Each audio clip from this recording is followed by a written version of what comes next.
Welcome to Casts and Speakings.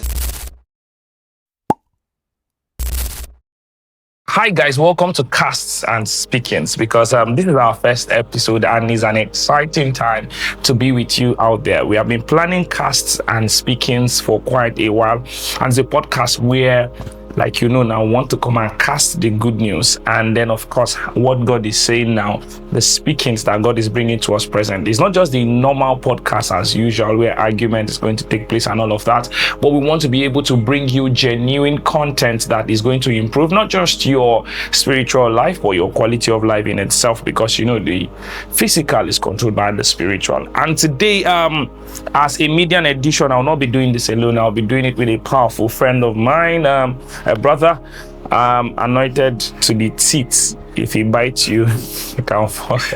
Well, okay. Please help me and join me. Welcome, Jide. Jide is in the house today. Thank you. Hi, Jide. He goes by many names, but Jide is the most popular. There's a very notable preacher in Nigeria that always used the example Jide. So this is Jide in the flesh. Anyways, today, like you have seen, the first thing that comes to your mind is God dead? And a lot of arguments have gone in and here about, and people say God is not dead. Some people say God is dead. Other people say he does not exist. And most of the time, this is poured out of maybe situations that has happened around us, conditions that our minds have been conditioned to. And because of these very issues that we have faced, sometimes we find it difficult to find the right footing in getting back to faith. The opposite of faith is not lack of faith. Sometimes it's that we are fainting, and scripture says men always ought to pray and not to faint. It means sometimes the fact that you cannot connect with the Father, since prayer is a communication, is because you are fainting. Certain things can happen in your life and you begin to faint. So now we're going to be hitting scriptures, hitting mindset, hitting ideologies, just to make sure that we are able to bring you correct perspective as it may be. So today, Jide, how are you doing? Fine. First of all, let's start. Have you ever been in a condition where you have lost faith in God? Okay. It's good to be here. Thank you for the opportunity. You're welcome. So to the question, yes, I've had a phase in my life where I doubted God's existence, actually. And I know many people know me to have so much interest in Christian apologetics. I think that was what prompted my initial interest in Christian apologetics, because as at that phase of my life, I had questions, I had doubts about whether God really existed, not because of any bad situation, actually. Maybe something terrible happened. So it was just because I was someone who was exposed to technology, science very early in life. So there were a lot of theories I was exposed to that made me question whether God really existed or not. So I believe there are many people out there also who, for one reason or the other, are questioning whether God exists.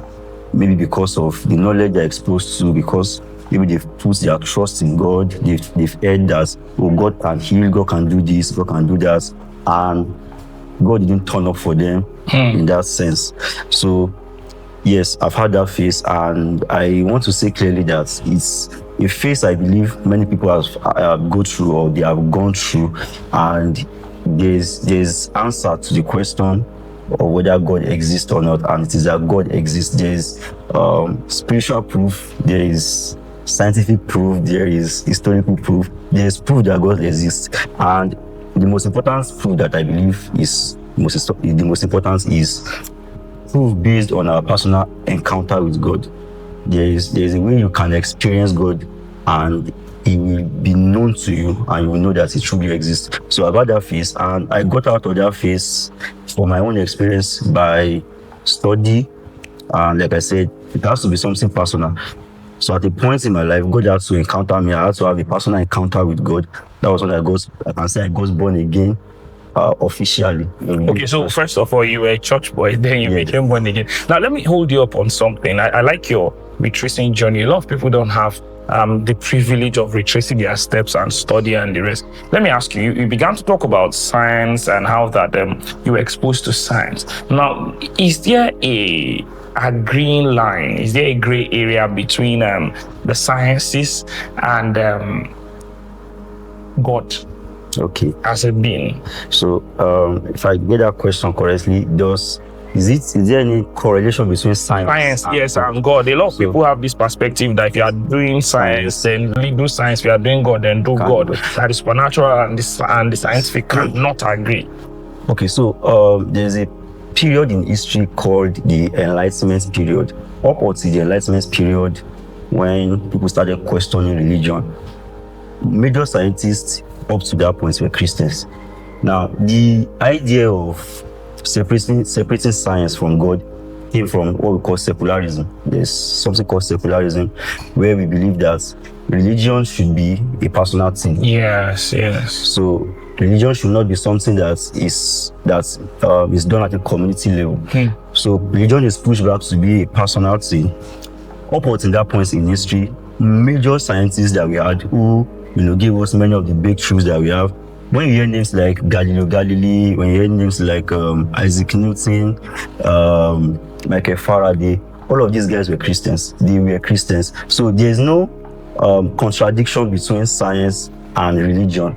So science is supposed to explain God. Science is supposed to, should I say, point to God. Yes, if we get our science right, it should point us to God. I think it was Albert Einstein that said that we've not found God in science because we've not really explored everything that there is in the universe. Is vast, is larger than our imagination. So he believed that if you keep exploring, we'll find evidence to God. However, I believe that we already have evidence scientifically for God. The problem with science most times is that it's a problem of interpretation. There is what we call empirical facts.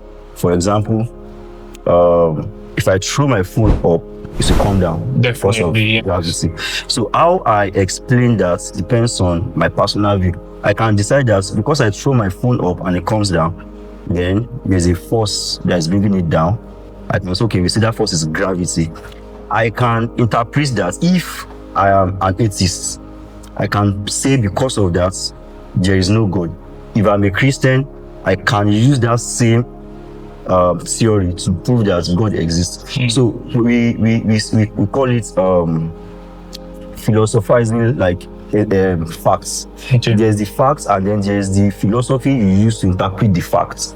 So two people can see the same facts. Someone can interpret it to mean that there is no God. Someone else will use to interpret that, oh, there is God. For example, if you are tracing, there's something called Big Bang theory that we all know. People say, oh, there's a Big Bang theory at some point that the universe exploded. And then it began to make different things, grow into different things. Now, we have the theory of evolution. Now, in evolution, we can use evolution to explain human existence to some point and still point us to God. And there's a way you can use evolution to say that there is no God. So all of these things depends on who is interpreting what has been. So you feel that even atheists who think they are super intelligent, at some point, what atheists are actually doing is that they are using their experiences to bring facts. So if I say whatever goes up comes down, it's because I've had that experience. Now, some people, like you said, might not totally be wrong based on empirical facts. People keep saying, okay, when you throw a ball down, it's expected to come down. Now, if something defies, is either there's another law of motion or there's the law of flight involved. However, if now any of these laws are not compatible with the situation on ground, it means the supernatural has entered into it. Now, at what point? I know there's quantum physics. I know there's quantum physics, quantum science, as it may be. So, at what point generally do we now say that there is a connection between these things? Are we saying people have not really studied the depth with the new evolution of AI, the new evolution of this and that? Are we saying people have not really gone deep in knowledge at all? Okay, I'll say that it's not a knowledge issue, it's an art issue. Now, if we are talking about evidence for the existence of God, there is enough evidence. There's something someone said at some points that I agree with. You cannot show evidence to someone who does not want to see it. It's like we usually say, you can't wake someone who is pretending to sleep.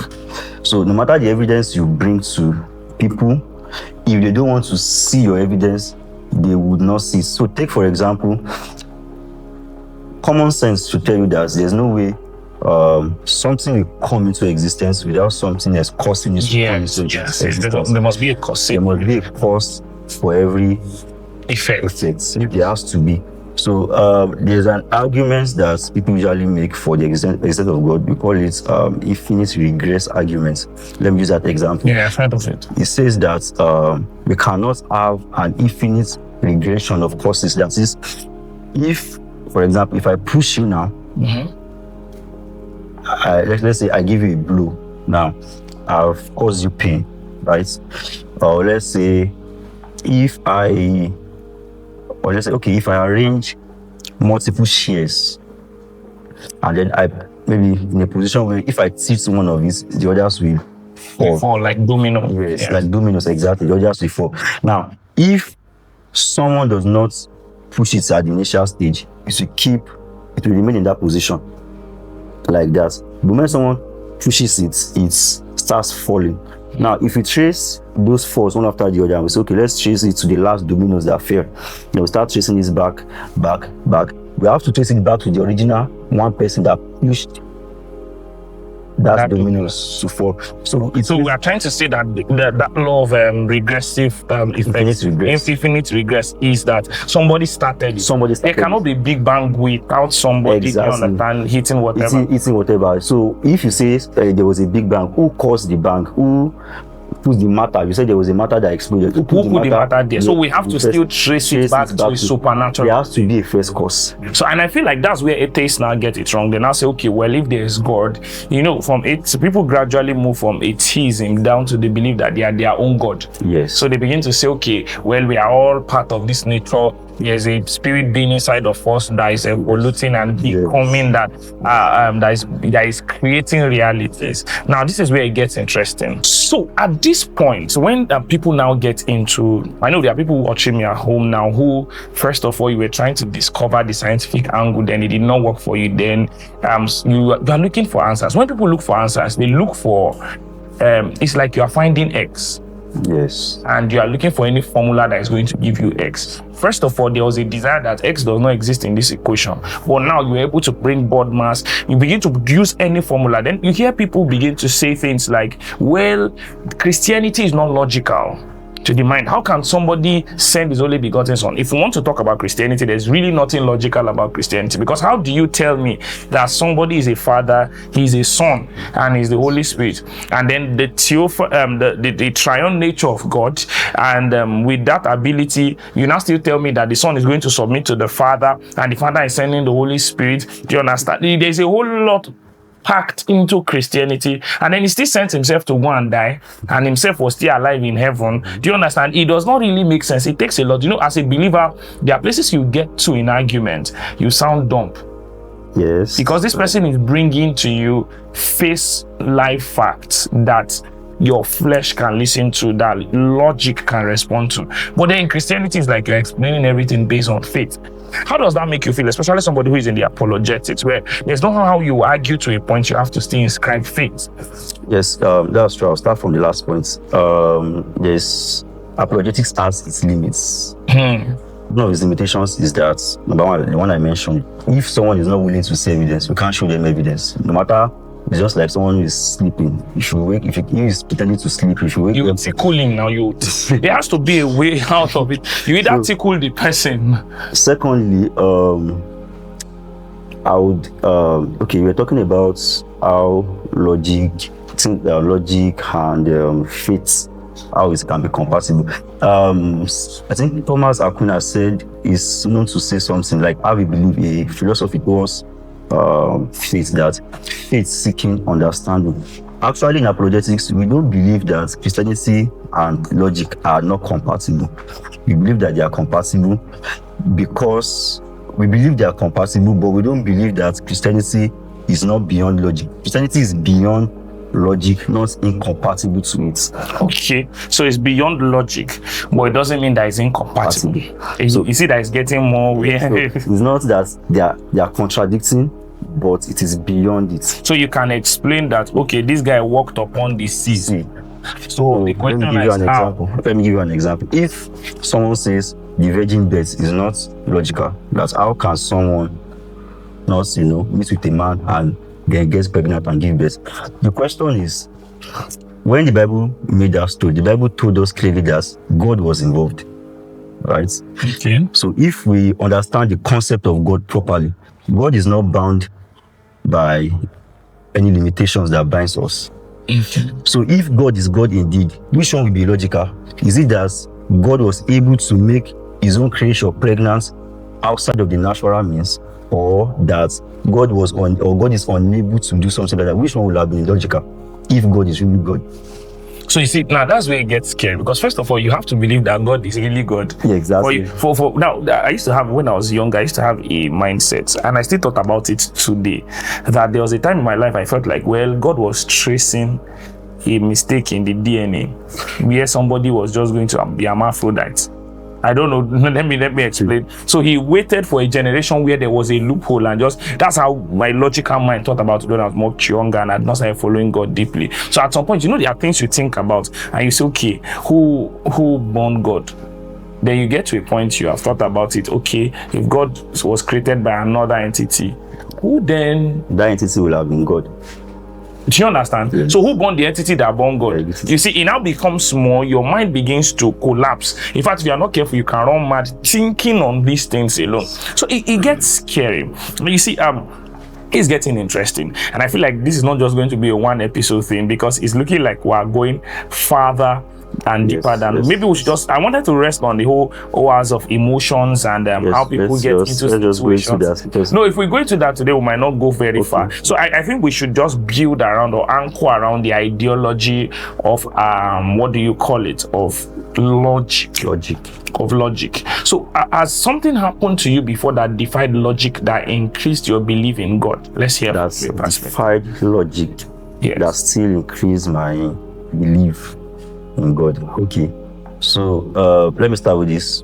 All of us have experienced miracles, one way or the other. Many of us will say we have not. Some people tell you that coincidence. Yes, actually, but either personally or we have seen miracles happen. So now, since they defy logic, many times are things that are supernatural. Okay, and we believe them because we say they are still consistent with logic, because if something is supernatural, and let's say a miracle, for example, we call it a miracle because it is outside of the natural order of things. Mm-hmm. It's like God superimposing. God set the natural order in place. Okay. Now, the same God can come back to say, even though I was the one that said this thing works this way, I can decide to make an exemption. It's just like an exemption. That's okay. It's within his rights to make an exemption. So, personally, I think there are many things I can point to. Let me try and remember something I can point to, for example. Okay, let's just use things like prophecy, for example. So there's this experience I've had many times that I can sleep. In my sleep, see things that will happen to me the next day and wake up and will happen that exact same. And somebody will tell you that's deja vu. Now, permit me to play the devil's advocate here. They'll say that's deja vu. I want to give you an example. Yes. We were praying with a couple of friends of mine. If they are watching, have evidence. And the NEPA took light. And then we were playing keyboard, and the keyboard was still on. Now, this was not a fault of maybe there was low current. The keyboard was still on, and we were playing for a while. And then somebody said, "Nah, lie." As soon as somebody said, "Nah, lie," the thing went off. And then, somebody tried to explain and say, power outage, there was still power remaining in the cord, maybe the amplifier. You understand? There was a lot of explanation. But sometimes when miracles happen, it's exciting to us at the beginning. But if we begin to think about it, it's like our entire grip loses fold. Okay, I will speak about that. Now, the thing is this. Okay. There's a naturalistic way of viewing things sometimes that you can rationalize everything and then just zero it to say there's nothing supernatural about this thing. It's just coincidence. It's just, for example, the resurrection of Jesus. I was asking some people just yesterday to today that there are theories that try to disprove that Jesus resurrected, and they will bring different arguments. The issue is not whether people can make arguments against the supernatural. The issue is, if they make those arguments, let's not falter or, feel like afraid or be like, okay, they have conquered our argument. Let's calm down and reason with them. Because when you begin to, like that keyboard scenario that you mentioned now, that keyboard, the person that maybe they've been using that keyboard before that particular day, has there been any time before their lights went No, I had personally played that keyboard. It has never happened. And we saw it that day. It did not happen after that day. So I think that's one way to actually wedge miracles, because one of the ways that my mom taught me the miraculous, I think we already run out of time, was that there was a time when we misplaced the key to our house, and then she used another key to open the door. It's separate, and he opened, and then the next day she went to try it. It didn't work, and that time she tried, it broke inside. You see, so I believed so much growing up. I believed in the miraculous because I had seen it firsthand in very little things. So I feel like what you said, measuring the past, trying to see a track record, is this consistent with reality? Exactly. If I begin to float now and now, do you understand? What makes me float? I've defied the laws of gravity, the laws of nature, the perimeters and the laws surrounding that very thing. Exactly. The way to do that is to check the perimeters of before and after, to check the track record of it. And I think we'll have our answer in the middle. Yes, so for example, that situation now, it has never happened before. It didn't happen after that time. It was that moment when there was worship going on intensely that happened. And for example, someone said, since the person alive, thing went off. So you can't, if you say, oh, it's just coincidence, it's just random coincidence. Why was it coincidence? Why was it timed to that particular moment? That's why was it so? Because it's like someone who is trying to argue. I saw a video on Twitter one time. Someone was trying to argue for Big Bang theory, that randomness can come. We can have order from chaos. That's a scientific kind of argument that the Big Bang theory says that the matter just exploded, and then over time we started forming. Things began to order themselves from chaos, something that was disorder. So the guy packed nails inside the box and started shaking them randomly until the nails set in order. The guy now said, you can have order. But the question is, who was shaking it? Shook the box. There was somebody behind it. This is the point. I like arguments like that, because sometimes if you let people talk so long, they will reveal the loophole. So you shook the box. I would naturally believe that order can come from chaos, because of course in the beginning scriptures said specifically that the world was out of form, was out of order. There was darkness upon the surface of the earth. But God spoke, let there be light. So there was a cause. Someone caused the order. God was the cause in that situation. So if that person was trying to say it was just random without evolution, just randomly, but the thing is, the experiment you did, you were the shaker of the box, and you even arranged it. You even shows magnetic nails in a box that allows for electromagnetic. So you created the avenue for that order to be possible. So when it's just like AI. We say that AI is intelligent. Yes, exactly. The more you feed your AI, it learns from you, learns you how you speak, how you write. There's a personal argument I can make from God from AI, but I don't think we'll go into all of that now, because let's assume that AI is like models that we build AI. They can achieve rational thinking. Now, if they achieve rational thinking and what we call sentient AI, imagine them now coming up and saying that, oh, we were not built by anyone. We came into existence just by flow of thoughts. You understand? It just happened like that. I think we'll feel bad at that point. So I'm looking forward to a day where something is going to actually prove to man that God exists beyond rapture, because by that time it would have been too late. There's enough evidence, even from nature. Just like the Bible said that the mad people, it says that psalm that said it uses the foolish says there's no God. There's a reason why the Bible says they are foolish, because there's actually in Romans chapter 1 enough proof for you not to believe, not to say that God does not exist. There's enough, even from nature. Everything, we have times and seasons. Everything is in order.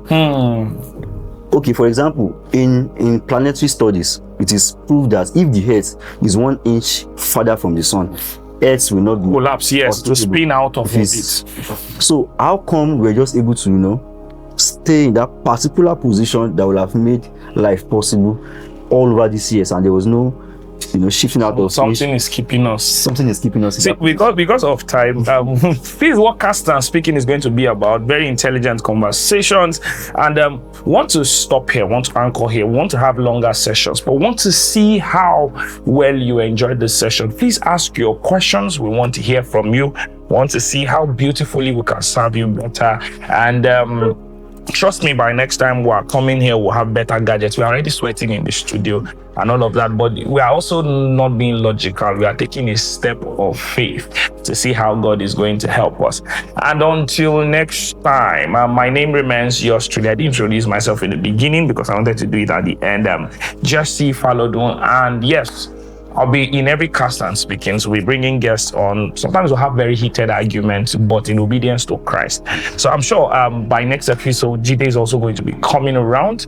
He has an event he has to be in now, but we want to make sure that we are able to wrap up at a good end. I know you have questions, and it's kind of like we left you halfway. But don't worry, next edition is going to be power-packed. We just wanted you to see this, wanted to commit ourselves to this, and be sure that we can continue. So to everybody listening to us at home, until next time, make sure you drop a like, comment, subscribe, help this ministry so that we can build further. Thank you so much. Until next time, Cast and Speakings.